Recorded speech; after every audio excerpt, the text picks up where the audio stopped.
O reino místico da morte. Este é um assunto fascinante. Vocês sabem que eu sou um cientista.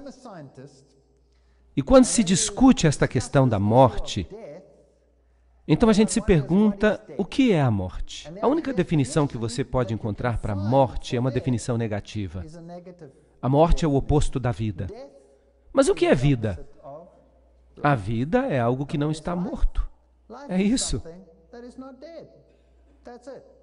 Não se pode dizer qual de fato é a diferença. Se você pega uma célula e você olha a célula, uma célula viva e uma célula que acabou de morrer, elas têm a mesma base química, têm exatamente as mesmas enzimas, têm tudo igual, exceto por uma única coisa. Uma está viva e a outra está morta. E o que essa diferença é algo que nenhum cientista já conseguiu explicar. Tem sido possível congelar a vida e trazê-la de volta, mas nunca se conseguiu trazer os mortos de novo à vida. Quando se perde isso, perde-se para sempre. E o Senhor Deus formou o homem do pó da terra e soprou em suas narinas o fôlego de vida, e o homem recebeu uma alma viva. Gênesis 2:7.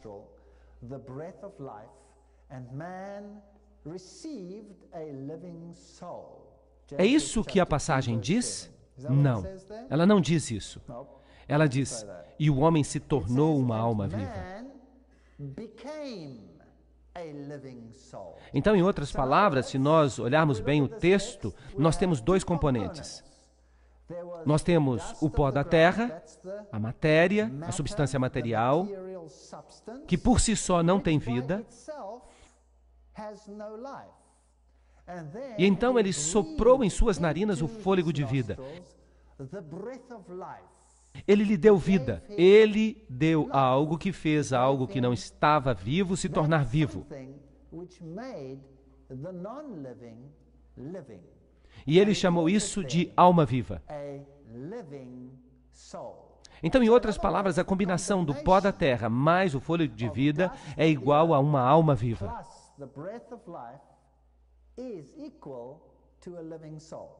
Essa é a fórmula da vida. Agora, esse fôlego de vida, será que isso sozinho é uma entidade viva? Será que isso é algo que pode existir num outro mundo, que flutua, que tem um pensamento inteligente? Será que isso é uma alma penada? Ou será que isso é apenas ruach, a palavra hebraica para fogo, metabolismo? Algo que faz com que nos tornemos vivos. Esta é uma questão importante. Agora a Bíblia diz que você não tem uma alma viva. Quando essa combinação ocorre, você se torna uma alma viva. Então, o fôlego, o hebraico nefesh, o espírito, a respiração do homem, o espírito do homem. Então, a palavra fôlego pode ser usada com o sentido de espírito, ruach. Então, esse fôlego é algo que faz com que você se torne vivo. Agora, o fôlego, se você pensa sobre ele em termos científicos, é uma troca de oxigênio. É uma troca de oxigênio nas ciências, e nós chamamos isso de metabolismo. Então, uma célula viva é diferente de uma célula que não está viva por causa de seu metabolismo. Há alguma coisa que ocorre quimicamente nela que ninguém consegue repetir, uma vez que essa centelha de metabolismo se perde. Nenhum cientista consegue criar a vida. Ele pode juntar todas as substâncias, mas ele não consegue produzir vida. Então, esse fôlego, essa centelha de metabolismo é algo que vem de Deus. Todo ser que respira é exatamente isso que significa. E a palavra espírito ali, na concordância de Strong, número 7307, ruach, espírito, fôlego, vento, mente, respiração, ar, raiva, frieza, coragem, aquilo que nos faz vivos, esse metabolismo, esse ruach, esse espírito, esse fôlego, esse vento. Será que esta entidade viva, este vento, será que este vento é uma entidade viva? Ou será que o indivíduo, quando recebe essa combinação de pó e ruach, se torna uma entidade viva? Bem, a fórmula diz, ele se torna uma alma viva.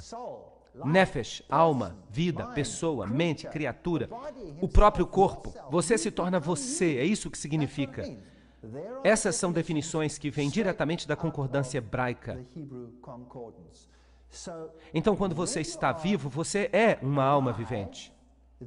Você é Nefesh, uma alma vivente. Você se torna uma entidade. Você não é duas entidades, você é apenas uma entidade. E o Senhor Deus ordenou ao homem dizendo, de toda árvore do jardim tu comerás livremente, mas da árvore do conhecimento do bem e do mal tu não comerás dela, pois no dia em que dela comeres, tu certamente morrerás. Gênesis 2, 16 e 17. Agora, o que isso significa? Será que o texto significa que no dia que você comer do fruto, você se separará e você viverá eternamente na nuvem número 9 como espírito?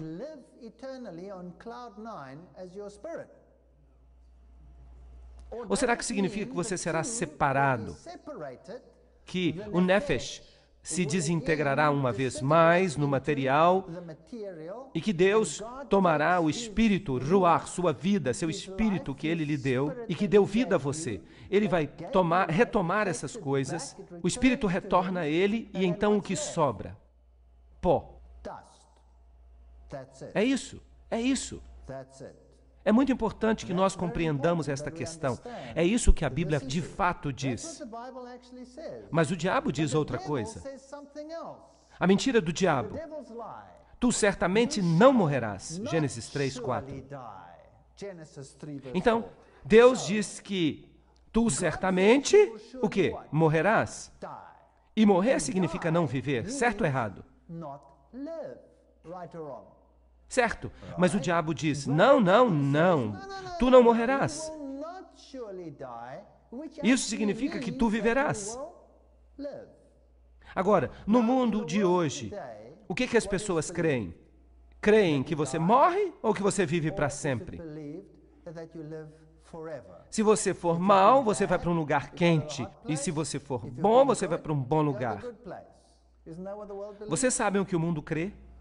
Assim, em outras palavras, de fato não é algo muito ruim, porque você apenas descarta este corpo, mas continua-se a viver. Qual é o problema?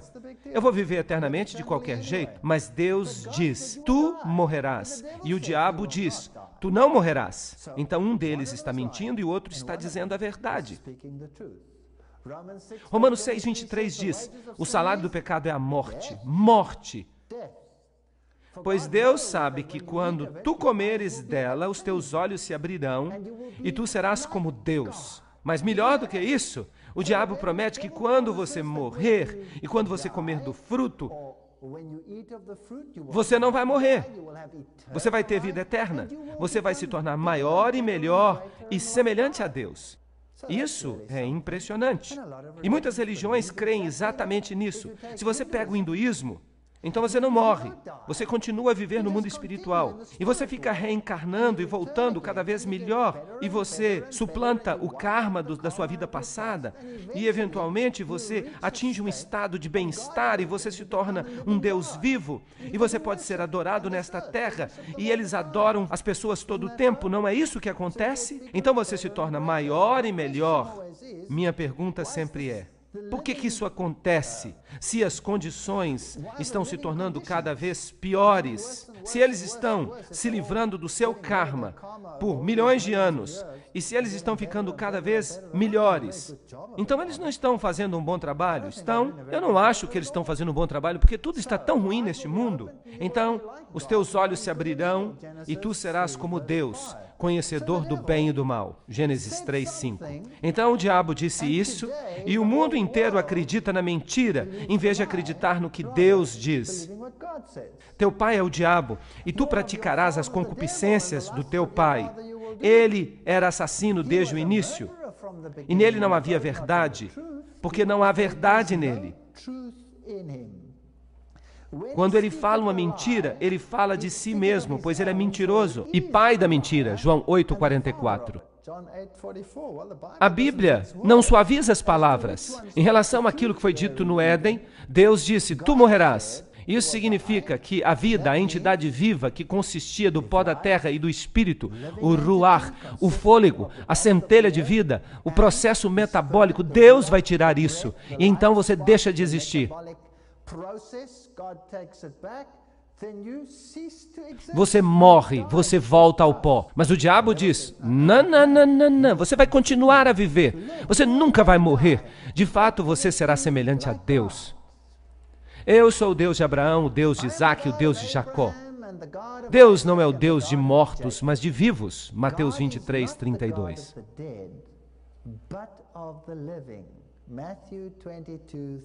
Vamos ler outro verso, Marcos 12, 27.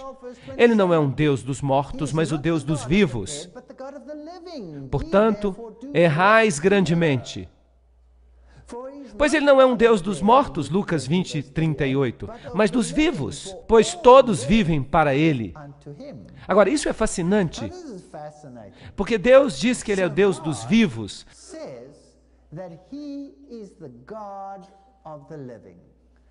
Agora, ele menciona alguns nomes aqui. Ele fala de Abraão, de Isaac, de Jacó. Eles estão vivos ou eles estão mortos? Eles estão mortos, eles morreram. Mas Deus os considera vivos. Será que isso significa que eles vivem por aí como almas penadas agora? Ou será que eles estão vivos em Cristo? Em Cristo há vida eterna para eles.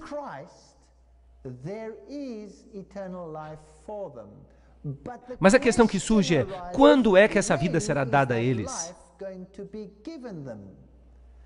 E a resposta que a Bíblia dá consistentemente é a ressurreição. A Bíblia ensina a morte, mas se você está em Cristo, a ressurreição ocorre para a vida eterna. Os outros sistemas ensinam que quando você morre, você recebe a vida instantaneamente, e você continua como espírito, e você vive eternamente como espírito. Mas então também há um ensinamento de que você ressuscita e o espírito volta para o corpo. Então o espírito precisa voltar e o corpo precisa ressurgir. Mas como viverão então no futuro? Novamente como corpo. E enquanto isso eles vivem como espírito, mas eles nunca morrem. Isso não está consistente com o ensinamento bíblico. O resumo final é que Deus não conta aqueles que morreram em Cristo como mortos. Ele os conta como vivos, porque nele eles têm vida. Agora, Osíris, o Deus dos mortos, Osíris era adorado não como Deus dos vivos, mas como Deus dos mortos. De fato, a principal coisa que podia acontecer a você era morrer. Porque quando você morria, você estava com Osíris, e Osíris era aquele que lhe dava o gozo eterno. Então Osíris era o Deus dos mortos, em oposição a Jesus Cristo, que é o Deus dos vivos. Tutmoses III parece ter escrito um livro chamado Amduat, o Guia para o Reino dos Mortos. E foi ele que inventou então o sistema sobre o qual se baseia a fé gnóstica. Todo o culto a Osíris, que nós examinamos na noite passada, de certa forma se baseia no Deus dos mortos. Então você tem dois deuses em tempos antigos. Yahweh, o Deus dos vivos, Cristo Jesus, Yahweh, o Salvador, é isso que significa. Ele é o Deus dos vivos. E você só pode ter vida através de Cristo, porque em Cristo e em ninguém mais há vida. Mas Osíris era o Deus dos mortos. Então o Deus dos mortos era realmente um Deus que concentrava-se na morte e não na vida. E a veneração dos mortos era um sistema que foi atribuído a Osíris. Então, no sistema religioso, você tem várias divindades. E Osíris é o que pesava você na balança para ver se você era aprovado. Ele, então, é também o juiz. Agora, no sistema bíblico, quem é o juiz? Todo julgamento foi dado a quem? Foi dado a Jesus. Jesus é o juiz. Ele é o Deus dos vivos. E Jesus diz, se estais em mim, nada tendes a temer. Eu sou o juiz, eu sou o advogado. Eu sou tudo isso em um só. Osíris é aquele que pesa as suas obras e vê se as suas obras são obras boas, e ele pesa as suas obras más. E se você tem mais obras boas do que obras más, então você pode ir para um bom lugar. Mas se você tem mais obras más do que obras boas, então você vai para um lugar ruim. Então o ensinamento de um lugar ruim do outro lado e de um lugar bom do outro lado é baseado no culto a Osíris.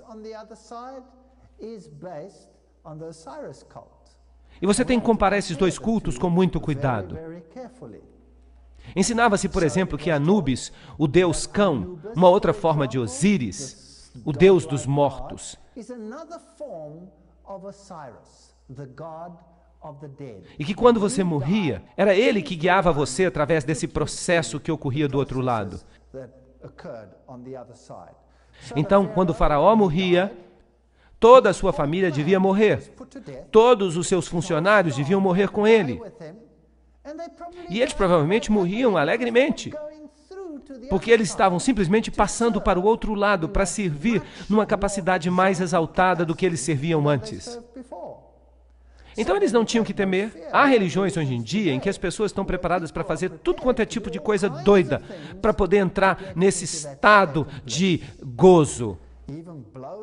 Eles até se explodem para entrar nesse estado de gozo. Eles não têm conhecimento das Escrituras com respeito ao fato de que isso é uma tolice. Então se pensava que a vida continuava após a morte. E que ela aliviava os fardos que você carregava, levando a você para viver numa nuvem do céu cheio de gozo. Agora, a veneração e a consulta aos mortos são proibidas na Bíblia. Deuteronômio 18, 12 e 18 diz: não se encontrará entre vós aquele que faz o seu filho ou a sua filha passar pelo fogo. Agora, será que as religiões ainda praticam as caminhadas no fogo? Sim ou não? Sim, claro que sim. Vá para o Oriente. E com respeito às religiões do mundo ocidental e à nossa sociedade. Vocês sabiam que no processo de educação das grandes companhias hoje em dia, andar pelo fogo se tornou tão comum porque há instrutores que pertencem à nova era e eles treinam você para posições de autoridade no mundo dos negócios. E eles fazem com que os que estão sendo treinados andem sobre o fogo, para que eles vençam os seus temores. Isso é algo que Deus proíbe.